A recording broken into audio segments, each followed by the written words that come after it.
Assalamu alaikum students, this is Additional Mathematics 4037, and in the previous video we discussed about the introduction of quadratic function, what is basically a quadratic function and what type of curves we get when we plot a quadratic function, what do we call that curve, and how many types of curves are there, what is basically a cup up parabola, what is basically a cup down parabola when they are formed, and how can we know that the figure which we will be drawing is a cup up or a cup down, and the basic characteristic of the parabola, what are the points that are formed when a parabola is drawn on a Cartesian plane.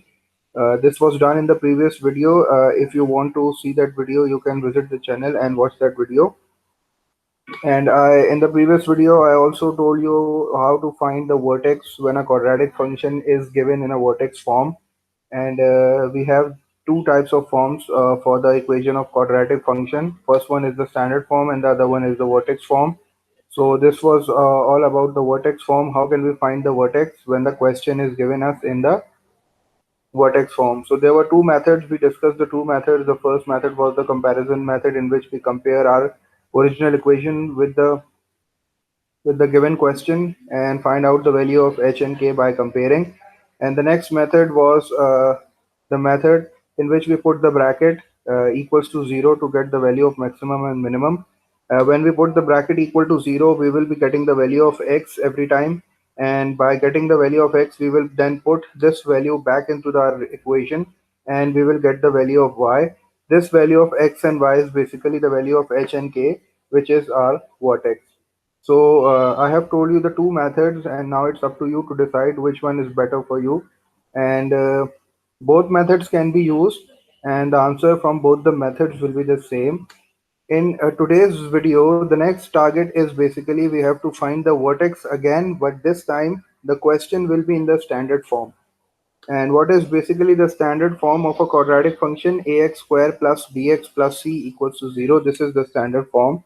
And now the question is, we have been given a quadratic function that is 2x square minus 8x plus 5. This is the quadratic function. And we have to find the vertex. Again, we have two methods. I will be telling you two methods. The first one, the first method is a bit lengthy method, and you can also say that it is a complex method. But the problem is that we cannot skip this method. We have to understand this method, and because somewhere we will be needing this completing square method, and that's why I have made this video, just to let you know guys that this method is also very important, and you have studied this method in your maths 4024, so this method will not be difficult for you. So starting with the first method, basically the first method is whenever you have been given with a quadratic function in a standard form, जब भी आपको quadratic function एक standard form में मिलेगा, तो आपके पास जो दो methods हैं उसमें से पहला method ये है कि just convert this standard form into the vertex form. पहला मेथड तो ये है कि आप इस स्टैंडर्ड फॉर्म को वर्टेक्स फॉर्म में कन्वर्ट कर दो, और वर्टेक्स फॉर्म में किस तरह कन्वर्ट किया जा सकता है? Bye completing square method. तो ये हमारे पास बेसिकली पहला मेथड है. तो हमें इस पे कंप्लीटिंग स्क्वायर मेथड अप्लाई करके इसको, इस क्वेश्चन को जो कि स्टैंडर्ड फॉर्म में है, वर्टेक्स फॉर्म में कन्वर्ट करना पड़ेगा. तो उसके लिए सबसे पहले मैं क्या करूँगा कि मैं जो है वो अपने एक्स स्क्वायर और अपनी x की टर्म को पेयर अप कर दूंगा पहले, क्योंकि ये कंप्लीटिंग स्क्वायर मेथड है. तो कंप्लीटिंग स्क्वायर मेथड में आपको पता है कि आपको एक स्क्वायर ऐड और सब्ट्रैक्ट करना पड़ता है. तो मैं क्या करूंगा सबसे पहले कि मैं अपने एक्स स्क्वायर और x की टर्म को पेयर अप कर दूंगा, मतलब ब्रैकेट लगा दूंगा उनमें, और मैं जो कांस्टेंट है उसको अलहदा कर दूंगा. तो this will be my first step. उसके बाद मैं ये देखूंगा कि मेरे जो एक्स स्क्वायर की टर्म है वो हमेशा उसका जो कोफिशिएंट है ना वो 1 होना चाहिए. लेकिन यहाँ इस वक्त इसका कोफिशिएंट 2 है, तो मुझे ये 2 यहाँ से रिमूव करना पड़ेगा. तो मैं इस 2 को कॉमन ले लूंगा ताकि ये 2 यहाँ से रिमूव हो जाए. जब मैं 2 कॉमन लूंगा तो ब्रैकेट के अंदर जो है वो बेसिकली मेरे पास एक्स स्क्वायर बच जाएगा, और ये एक्स स्क्वायर का कोफिशिएंट अब जो है वो 1 हो गया है. और माइनस जब मैं 8 में से 2 कॉमन लूंगा तो यहाँ 4x बच जाएगा. तो ये बिल्कुल कहते हैं मतलब बेसिक स्टेप है कि you have to do this, you have to take something common, क्योंकि एक्स स्क्वायर का कोफिशिएंट हमेशा हमें 1 चाहिए होता है, क्योंकि कंप्लीटिंग स्क्वायर मेथड की ये जो है वो रिक्वायरमेंट होती है. तो अब मुझे अंदर आइडेंटिटी बनानी है बेसिकली कंप्लीटिंग स्क्वायर मेथड में. तो सबसे पहले मैंने एक्स स्क्वायर और एक्स की टर्म को पेयर अप कर दिया और कांस्टेंट को मैंने बाहर निकाल दिया.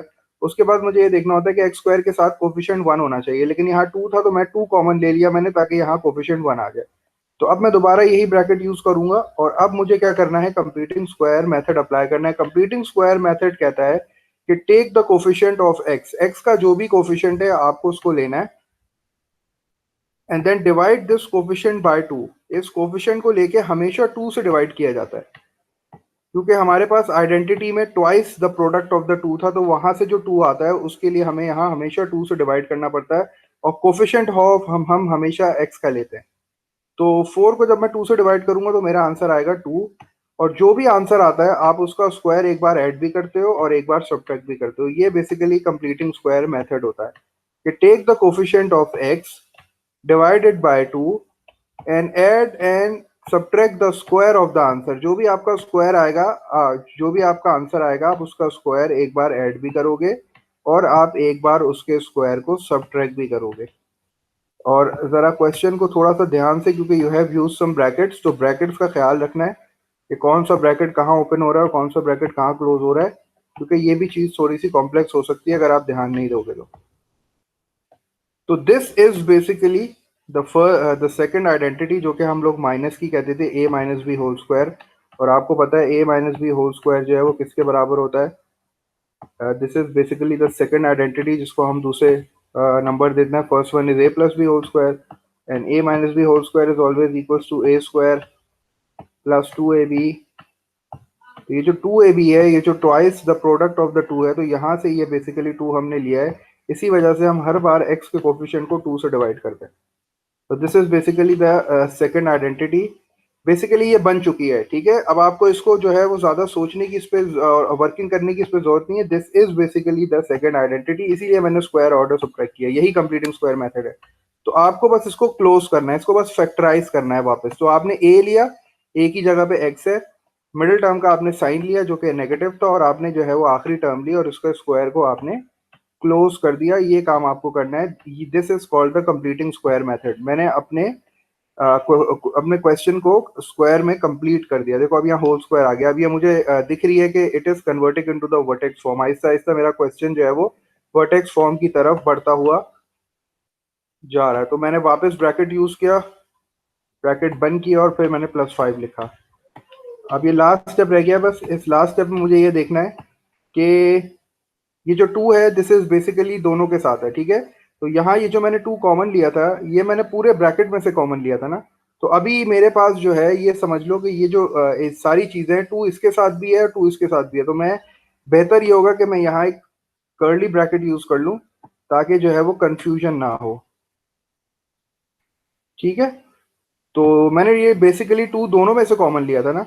तो this is basically the bracket और इस पूरे ब्रैकेट के बाहर है 2, ठीक है। तो अब मैंने स्मॉल ब्रैकेट अब यूज किया तो ये कंफ्यूजन हो रही है, इसलिए मैंने एक कर्ली ब्रैकेट भी यूज कर लिया। तो जब ये 2 अब मैं यहाँ एक्सपेंड करूंगा तो ये 2 जो है वो basically x minus 2 whole square के साथ भी आ जाएगा, और ये 2 जो है ये बेसिकली 4 से भी मल्टीप्लाई होगा क्योंकि ये ब्रैकेट के बाहर था। तो जो बेसिकली ब्रैकेट हटाने के बाद मेरे पास 2 टाइम्स 4 इज 8, और फिर ये +5 जो है ये आखिर में जो बचा हुआ था ये वापस एज इट इज आ जाएगा। और मेरी जो फाइनल इक्वेशन आ जाएगी वो आ जाएगी 2x माइनस 2 होल स्क्वायर। और आपको पता है -8 और +5 will be equals to -3। So this is basically the required vertex form. ये मेरे पास रिक्वायर्ड वर्टेक्स फॉर्म है जो कि मैंने अचीव कर ली है after applying the completing square method. Completing square method मुझे अप्लाई करना पड़ेगा because I have to convert my standard form into the vertex form. So in order to convert it, I need to understand the completing square method. Completing square method is just is nothing. Just you have to take the coefficient of x divided by 2 and just add the square and subtract the square of the answer. Add करने के बाद जो add करोगे वो automatically identity बन जाएगी। सिर्फ factorise करना है उसको, क्लोज करना है उसको, और रिमेनिंग जो है वो आपकी सिंप्लीफिकेशन है। अब जब आप इस क्वेश्चन को मैं यहाँ एक लाइन ड्रॉ कर देता हूँ। अब जब आप अपनी इस फॉर्म को, ये जो आ रही है आपकी फॉर्म वर्टेक्स फॉर्म, जब आप इसको कंपेयर करोगे अपनी वर्टेक्स से, मैं वर्टेक्स फॉर्म भी लिख देता हूँ इधर। बेसिकली हमारे पास जो वर्टेक्स फॉर्म होती है वो क्या होती है, ए x माइनस एच का whole square plus k, this is the vertex form. ये बेसिकली हमारे पास वर्टेक्स फॉर्म है, h minus x minus h whole square plus k. तो अगर अब मैं अपनी क्वेश्चन को ओरिजिनल वर्टेक्स फॉर्म से कंपेयर करता हूं तो मैं ये देख सकता हूं कि a 2 आ रहा है, इसका मतलब a पॉजिटिव है, ग्रेटर देन 0 है, तो मिनिमम बनने वाला है। ठीक है, क्योंकि मुझे जो है वो स्केचिंग नहीं करनी, तो मुझे इसलिए मैं a की वैल्यू नहीं फाइंड आउट कर रहा हूँ, मुझे सिर्फ h और k चाहिए। तो अगर आप देखो तो h की वैल्यू बेसिकली 2 आ रही है, अगर आप इसको कंपेयर करो तो h की वैल्यू बेसिकली 2 आ रही है, और जो k की वैल्यू आ रही है वो डेफिनेटली -3 आ रही है, क्योंकि यहाँ जो है वो हमारे पास पॉजिटिव k है और यहाँ -3 है, तो इसका मतलब है k की वैल्यू मेरे पास क्या आ रही है, -3। तो अगर मैं वर्टेक्स पूछूं तो vertex is h and k, so h is 2 and k is -3, so this is basically the vertex of this quadratic function.